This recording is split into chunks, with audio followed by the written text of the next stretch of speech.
two different cameras here. That way I cover some of my mistakes just in case, but I don't really know who to look at.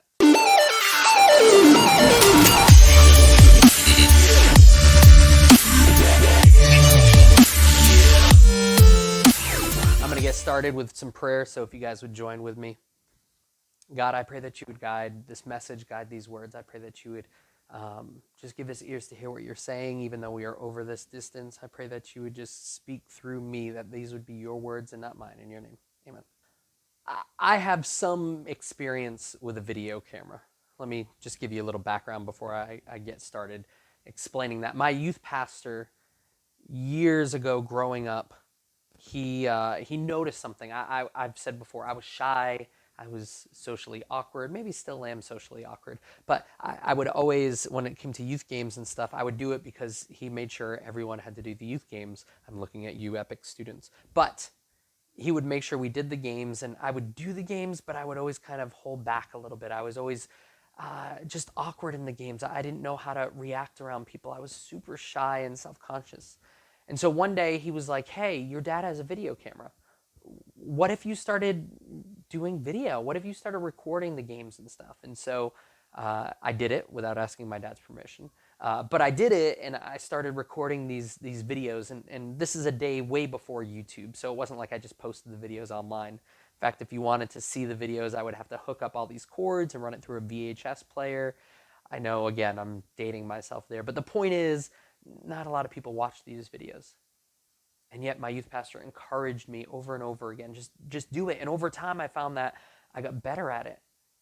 And I found myself getting more and more comfortable with it. And I would get out there and start interviewing people more and more and actually take part in the games through the lens of the camera. And now, granted, I was still hiding behind the camera, but it was causing me to be up front.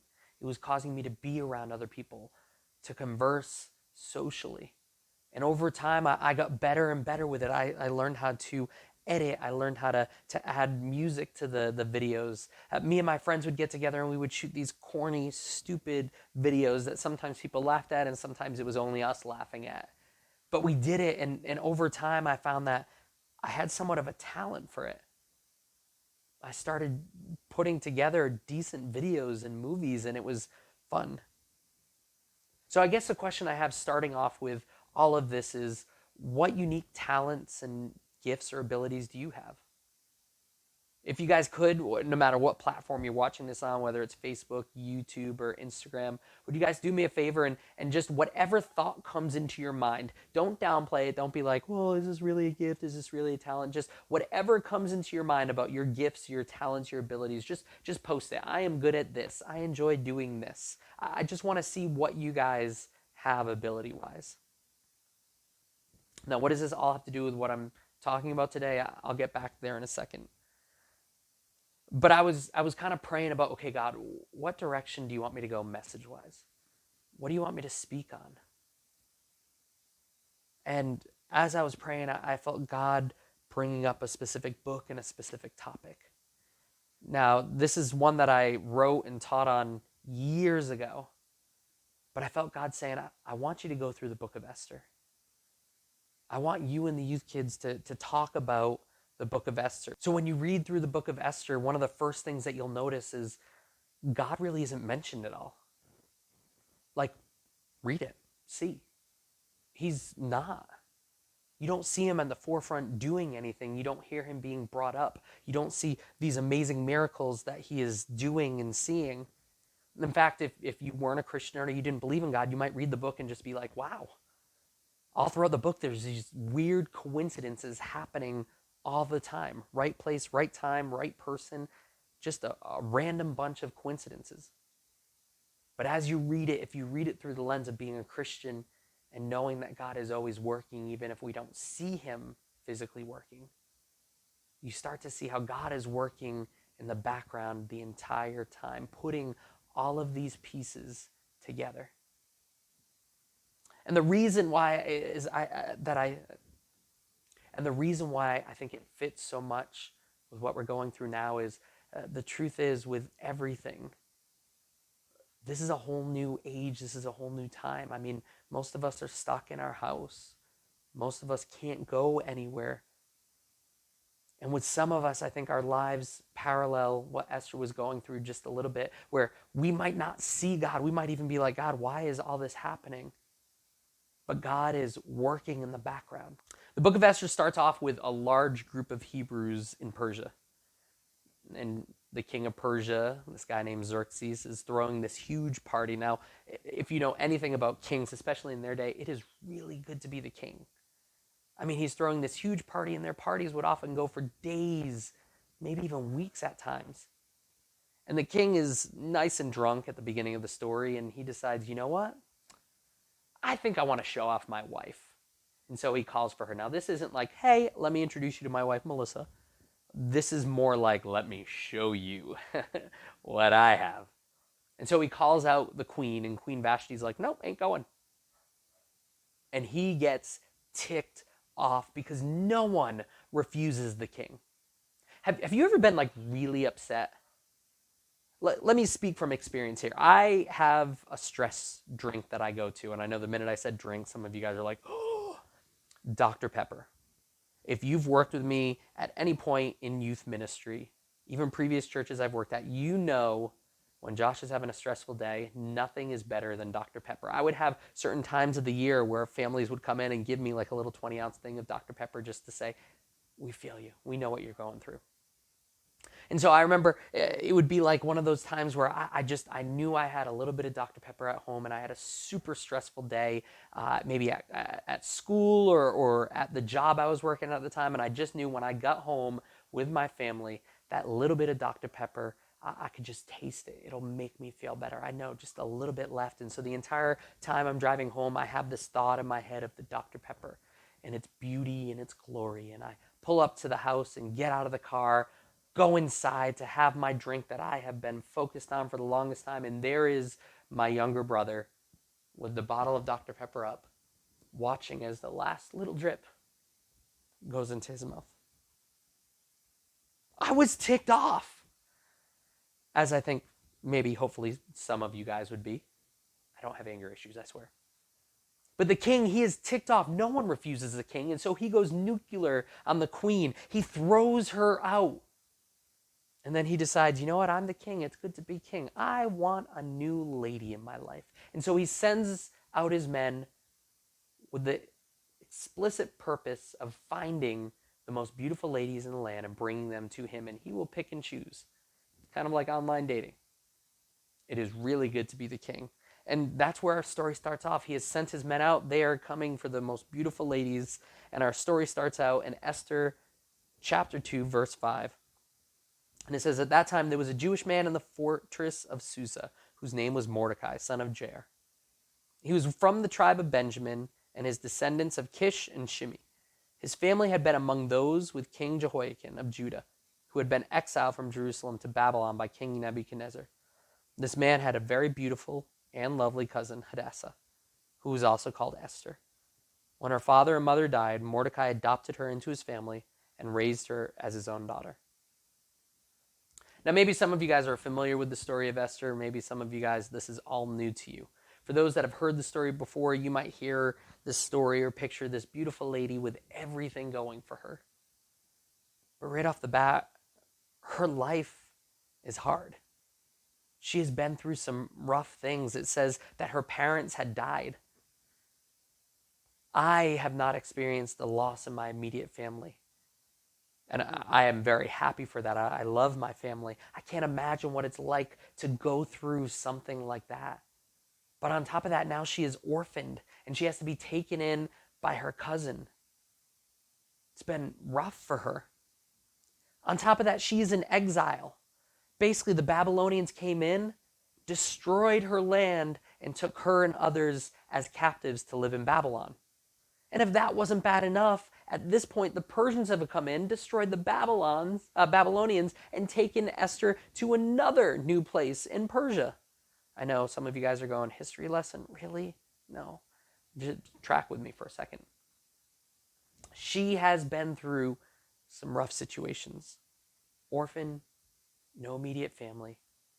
And now she is living in a strange land with strange people. I mean, do you ever think, did Esther look at herself and struggle with, why am I even here? I mean, sometimes when we go through hardships and we go through tough situations, that's a thought that at least has popped into my head. Why am I even here? Now, later on, it's filled with other good things of why I'm here. But in that moment, we're just like, why is this going on? Why is this so hard?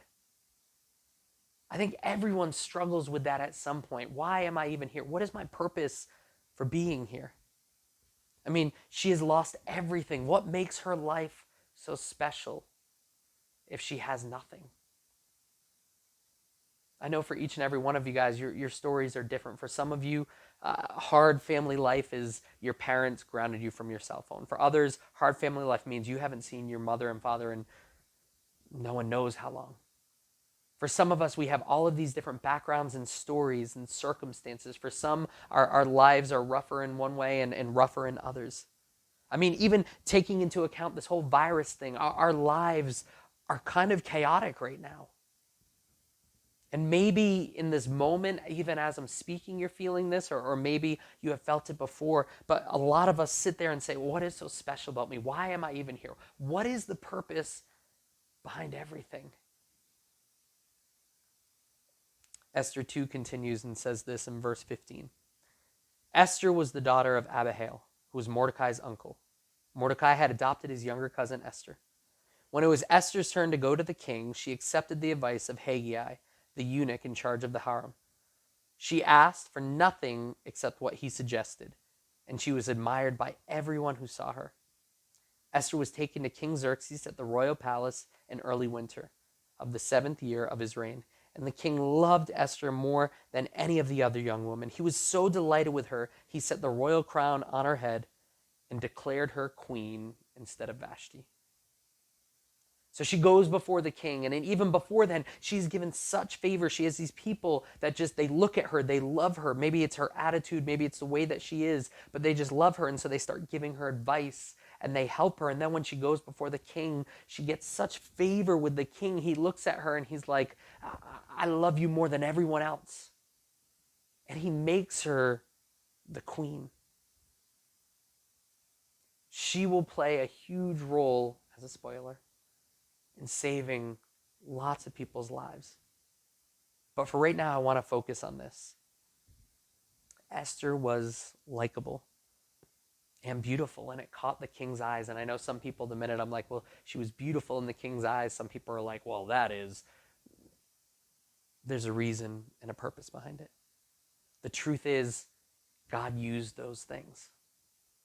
He used those things to work things out. He used her gifts and abilities. I mean, each and every one of us, we operate in different ways and different styles. There are some of you guys that maybe you're like me and you love to get behind a video camera and you can make things come to life. Some of you guys, you are amazing when it comes to social media. Here I am trying to get like 5 people to watch a video, and you have hundreds and thousands of followers that every time you post something, they are just all over it. Some of you are more book smart than I could ever dream to be. Maybe some of you guys, it is with your style, your creativity, your imagination. We are each gifted in unique ways. And all of us have areas that we are talented in over other areas. The problem is that often we start to do kind of what I just said there, and we start to compare our gifts and talents versus others. What we have or what we can do versus other people. And oftentimes when we do that, we lose out because we sit there and say, well, they are so much more talented in this area. Who cares about my area? Who cares about my talents? And often the biggest mistake we make is that we start being like that person instead of who God designed us to be. We minimize who we are. We minimize our gifts, and we minimize our talents, our performance, and our abilities. And we start saying, well, this person is so much better because of this. And we feel like we are nothing. I mean, have you guys ever been there, or am I just kind of speaking about myself here? It's kind of like this. I have here one of Arya's little toys. I think a lot of us have seen this type of toy growing up. Maybe not this exact thing. For some of you guys, you're like, really? An object lesson with a kid's toy? Yes, an object lesson with a kid's toy. See, when Arya got this, someone gave it to her as a gift, and she loved it. But it has these very unique shapes. It has like a circle or a triangle or a square piece of bread.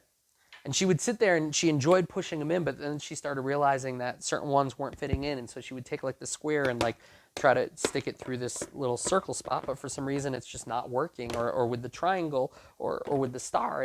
And like most kids, she would start getting frustrated because she knows it's supposed to go inside. It's just not fitting inside the package. And like a lot of kids, she would start like smashing it and trying to fit it in. And after a while, there are only so many times that I can do this before I realize this isn't gonna fit into anything but the square piece. The circle, no matter how many times I smash it, is not gonna fit into the triangle or the star. See, this is turning into a kid's lesson. No matter how many times I smash it into there, it is not going to fit into the right thing, because the truth is this circle was designed to fit into the circle. The triangle was not designed to fit into the star. It was designed to fit into the triangle. Again, you guys are learning. The point is this. I love you guys, but I know, like myself, I have seen many of us that we sit there with the gifts and abilities that God has uniquely designed you for. And we're like that triangle trying to fit into that square shape. And we're getting mad because this square fits in there. Why can't we? And we change everything about ourselves and negate our talents and gifts because we just want to fit into that shape. And God's saying, I didn't design you to fit into there. I designed you uniquely to fit into where I have a plan and a purpose for you. Just because you don't fit into that shape, just because you don't have those gifts or abilities, doesn't mean that you're trash. See, for me, I had my video camera thing, and I'm also a bit of a nerd. I grew up and I liked X-Men and Marvel before it was popular. I am the type of person that I could give you every single mutant ability and their whole backstory. I can give you the even unique and little known characters like Maggot and where his background came from, and probably the comic that he was introduced in and the comic that he died off in. I am a nerd, and for some of you guys, you're like, that is awesome. And for some of you guys, you feel like I'm speaking a foreign language right now. But I hit a point where I started comparing myself to other teenage friends. There were some of them that they could like take a broken down car and somehow rebuild the engine and every piece in a day or two and have that car running so smoothly. And there's me, and I can't even change a tire. And there were some friends that were so musically gifted. I mean, they get near a piano or drums or even, start singing or a violin or something, and they can make these things sing beautiful music. And then there's me hiding behind a video camera. And I started doubting myself and doubting my gifts and talents, saying, well, why can't I just play music like them? Why can't I do this? And God was like, I didn't design you to do that. I designed and gifted you for a plan and a purpose. See, once I started getting rid of that distraction of comparing myself and my gifts and my abilities to others, God started giving me opportunities. I started doing mission trips, and I would record the mission trips and put together a video. So when we got back, people could see what their time and their money was being spent towards and the lives being changed. I started shooting videos of, even as I became a youth pastor, of some of my students and the transformations that were happening in them and the testimonies. And they would share these, and people would watch the videos all across the world and see it, and it would create change within them. See, God was taking my unique gifts and talents, and he was using them for his purpose. I've had students that I could relate to only because we both spoke comic together. I've had students that I could share the gospel with because I was playing a video game that they enjoyed. The point is that God designed me uniquely with certain gifts and talents, and when I give them to him and I don't minimize them, he takes them and begins to show me the plan and purpose behind them. See, God created me unique just like he created you unique. You might sit there and compare your talents and abilities to each and every other person and be like, well, why can't I be like them? The truth is, God didn't design you to be like them. He designed you to be you because there are certain people only you will be able to minister to. Only certain people you will be able to change and see their lives transformed. You are unique, and that is a good thing. And when we give God our gifts and abilities, it can serve the purpose that He has designed us for. See, Esther, her life was crazy, but it doesn't mean that her life was a mistake. Her life, her gifts, her talents and abilities end up being used down the road to save many people's lives. You guys are not a mistake. I don't care what your background story is. I don't care, what your family situation looks like. God doesn't care what your family situation looks like. You are not a mistake. It doesn't matter how many mistakes you have made. That doesn't make you a mistake. The truth is, for each and every person in the sound of my voice, God has a plan and He has a purpose for you. And when we give Him our life, when we give Him our talents, when we give Him our abilities, when you give Him your story, and say, God, will you use this? He'll begin to show you that you are unique. Your gifts and abilities are unique because He has a perfect plan and a purpose for you. So don't be a triangle trying to fit yourself into a circle shape when God has designed you to fit into that triangle shape. So ending today, I would say this. What if God designed you just the way you are? What if there is a reason for your life? And what if God gave you the gifts and talents and abilities you have for a purpose? Would you guys pray with me? Father God, we come before you and I pray that you be with each and every student. And even though we are across large distances, Father, I pray that you would remind each and every one of them that you created them with a purpose. They are not mistakes. They are not trash. And they need to stop comparing their abilities and gifts to everyone else and instead give them to you. And when we give our abilities, when we give our gifts, when we give our talents to you, even in this time, you will turn them and show us why you have created us for them and how they will serve your plan and your purpose. I pray for each and every person to know that they are uniquely designed by you, Father. In your name, amen. All right, love you guys, and I will see you guys on Sunday.